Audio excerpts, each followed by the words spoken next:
জামাতের সাথে মাওলানা মামুনুল হক সাহেবের যে জোট হয়েছে এটা নিয়ে তুমুল সমালোচনা চলছে, এ বিষয়ে আপনার মন্তব্য? এই বিষয়ে আমার মন্তব্য বেশি না করাই উচিত। এই ভদ্রলোক যখন জেলে ছিলেন মোদী বিরোধী আন্দোলনের ফলে, তখন তার প্রতি আমার খুব দয়া হয়।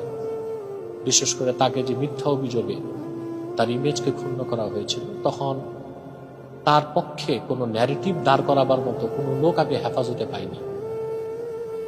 হেফাজতে কোনো লোক ছিল না, সবাই কোণঠাসা, কেউ কথা বললেই জেলে যেতে হবে এরকম একটা আতঙ্ক ছিল।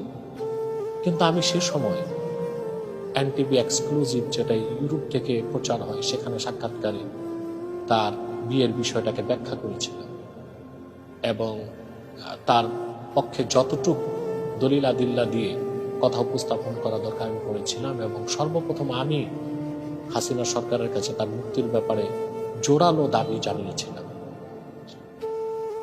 তার সাথে আমার ব্যক্তিগত তেমন কোনো সম্পর্ক নেই। এটা আমি করেছিলাম দিনী ভাই হিসেবে আমার নৈতিক দায়িত্ববোধ থেকে। পরবর্তীতে 5ই আগস্টের পরে তার যে রাজনৈতিক ভূমিকা, সেক্ষেত্রে সে খুব একটা সফল বলে আমি মনে করি না। বিশেষ করে জামাতের সাথে এত আটার বাটঘাট না বাঁধাই তার উচিত ছিল। তার কারণ হচ্ছে তার অস্তিত্ব কওমি ঘরানা থেকে, তার বিকাশ, তার জনপ্রিয়তা, মানুষের কাছে গ্রহণযোগ্যতা, এটা হেফাজতের ব্যানারে।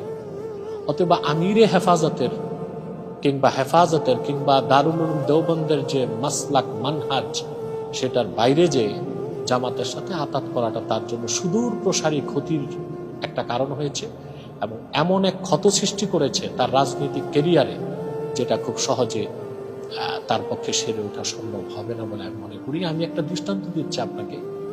একটা মহিরু, বড় বৃক্ষের ঠাল যতই মোটা তাজা হোক, কিন্তু মূল বৃক্ষ থেকে কেটে ফেললে সে ঠাল বেশি দিন বেঁচে থাকতে পারে না।